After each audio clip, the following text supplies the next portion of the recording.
Good evening, ladies and gentlemen, and welcome. I'd like to welcome those attending this meeting today and also those watching live on the Council's YouTube channel. I'm Councillor Jonathan Bianco, the Deputy Leader of the Council, and I will chair the Cabinet meeting today. Around me are my Cabinet colleagues, and together we will make the key decisions relating to Council services. For those watching online, the agenda is available to view using the link underneath the live broadcast. Copies are also available in the room, and at the end of the public part of the meeting, the Cabinet will move to a private session and the live feed will be cut. For those of you in the room, we are not expecting a fire drill, so if the fire alarm does go off, please follow officers to the fire exits and out of the Civic Centre to the designated meeting point. I would ask anybody with a mobile phone here tonight to please, at the very least, turn it to silent. And I'll check that I've done the same with my own. Before we begin this meeting, I'd like to briefly explain how the meeting will be conducted. This is a meeting held in public, which means that whilst you're all welcome to observe, it is not a public meeting in the sense of allowing public participation or speaking. To ensure the meeting proceeds smoothly and that everyone present can hear clearly what is being said, I would politely ask you to be quiet and attentive throughout. In a moment I'll go through the items listed on the agenda, but first I have a few more housekeeping matters to address. The first item on the agenda is apologies. Thank you, Councillor Bianco. We have apologies from Councillor Edwards and Councillor Laborie. Thank you. Secondly, does anyone have any interest they need to declare? No, thank you.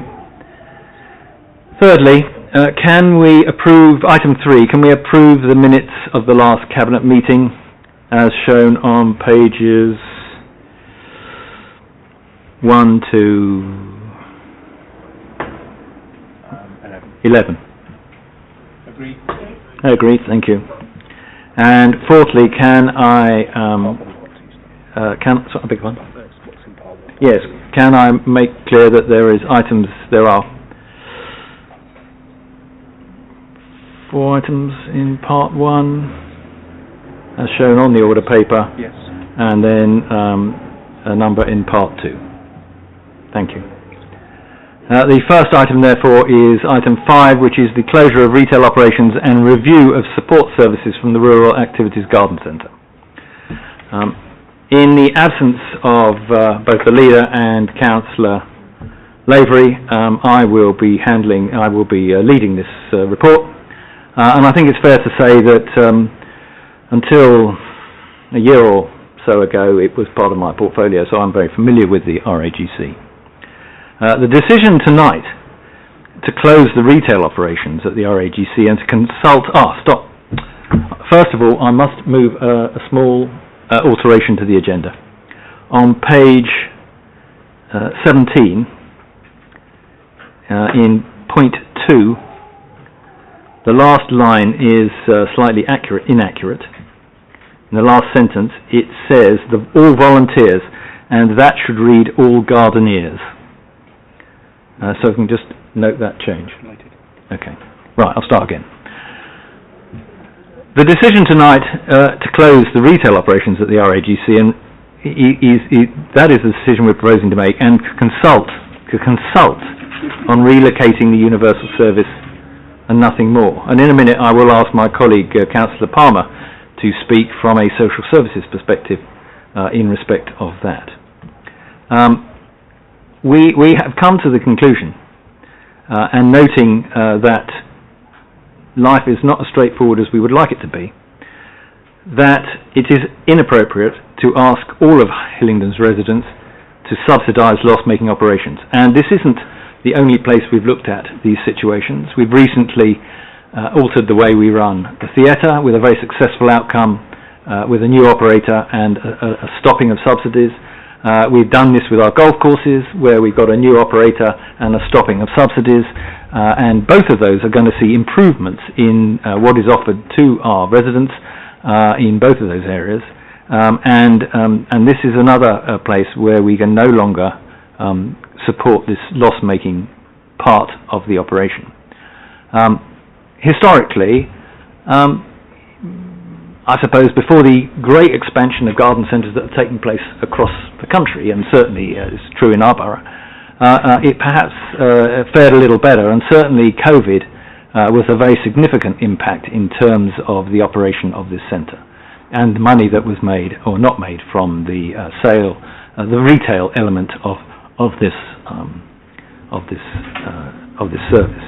And it is with that in mind, the fact that it hasn't turned a corner after COVID, despite the efforts we have made, that brings us to the conclusion that we need to close the retail operation at the garden centre. The garden centre decision is a decision in its own right. It isn't a decision that is linked to the other activities on the site, the social service element of the site. That is a separate thing, and we are not tonight moving to close those.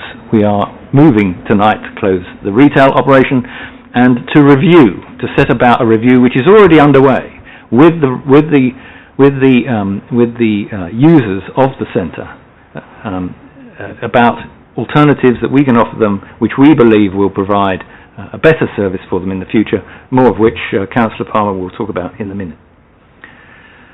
I'd like to acknowledge, of course, that we have had 2 petitions, and there have been quite a number of campaign letters.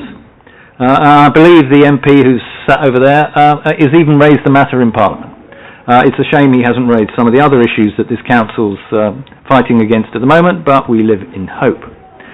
We are committed to ensure that all those with assessed social care needs will be provided with similar, if not enhanced, support and activities elsewhere. And should this relocation be necessary, all current gardeneers, whether in receipt of social care services or not, will be offered a social care assessment should they so choose to take it up. And I would say, of course, that any member of the general public who feels they should have a social care package can approach the council at any time. That's just standard practice, and they can do it online or they can make a phone call. We are committed to ensure that all those with assessed social care needs are supported going forward. Furthermore, we're working with voluntary sector partners to create a wider range of opportunities for those without social care packages, so to give them a choice of what they might or might not do going forward. And lastly, I'd like to touch on the other issue that has come to the fore, which is that of of trying to turn this property into an asset of community value. Just to be clear, that is not, the council's looking at it, and I'm not going to get in the way of the officer work that's being done, but an asset of community value can only come into existence if the owner of that asset, and in this case the council, decides to sell.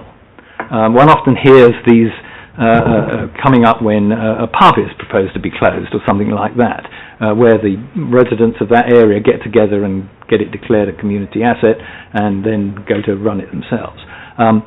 There is no plan, the council has no plan to dispose of the RAGC site at this time. So the issue of it being made an asset of community value is irrelevant at this point. If and when, and I underline those words, if and when the council decides to sell this site and there is no current proposal whatsoever to do so, then and only then can an asset of community be brought into effect. Thank you. Councillor Palmer.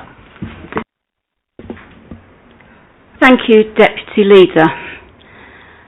I wanted to address this item tonight as Cabinet Member for Social Care.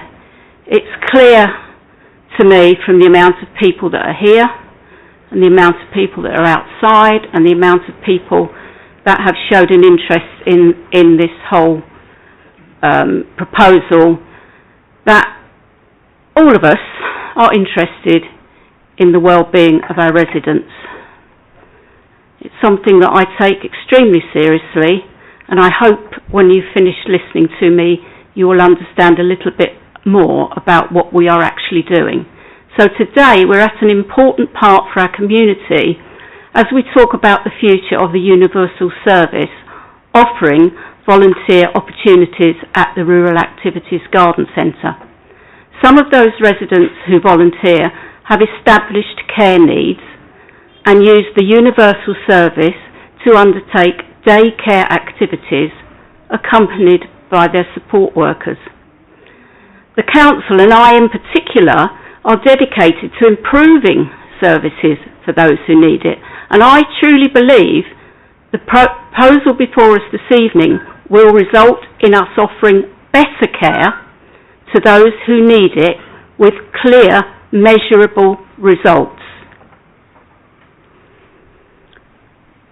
As we think about closing the retail side of the Rural Activities Garden Centre and moving support services to the Civic Centre campus in Uxbridge, our main goal is to ensure our residents are well taken care of.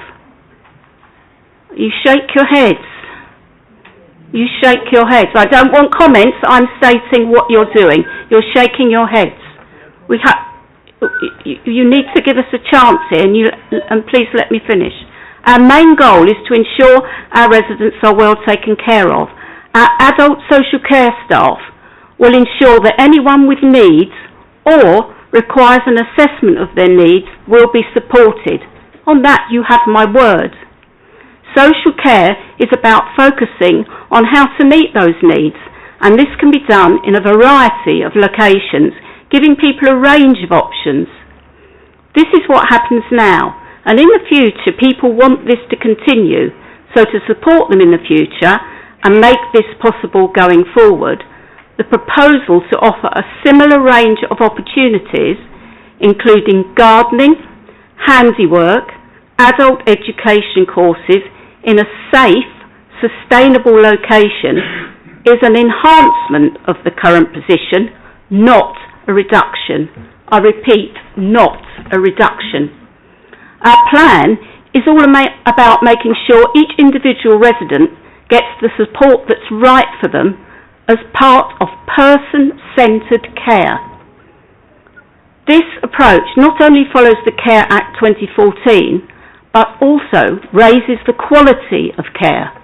Residents will benefit from being close to essential support services and having chances to engage with the community.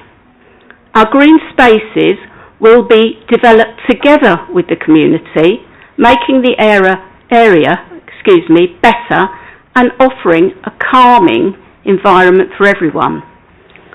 We promise to keep consulting and working with our residents, staff and volunteers to ensure smooth transitions if the decision to relocate is taken.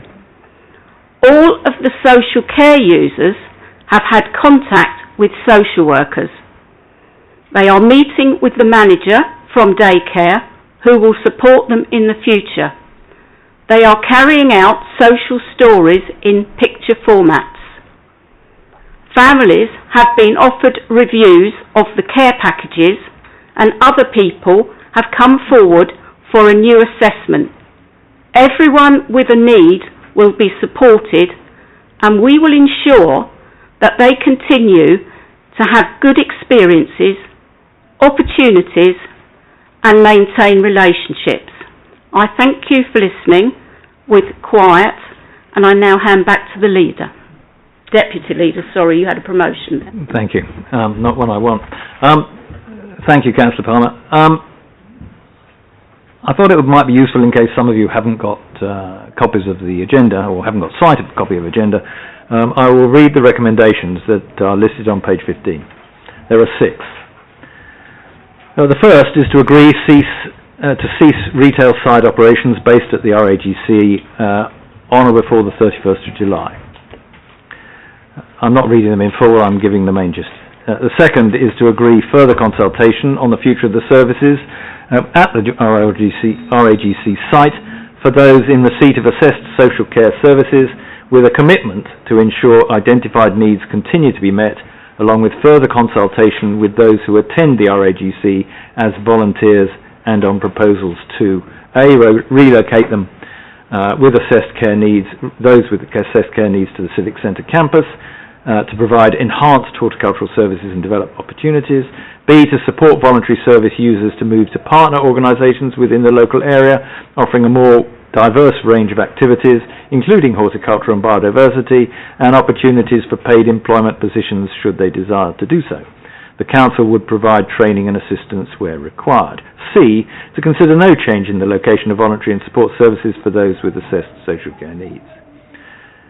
Item 3, note the initial engagement that has taken place with those with assessed social care needs and volunteers with regard to the proposal, and duly considers the petitions and views received during the petition hearing held on the 11th of June, as set out in the report. 4, to note that staff consultations has commenced as part of the proposal in relation to the closure of the retail side of the centre.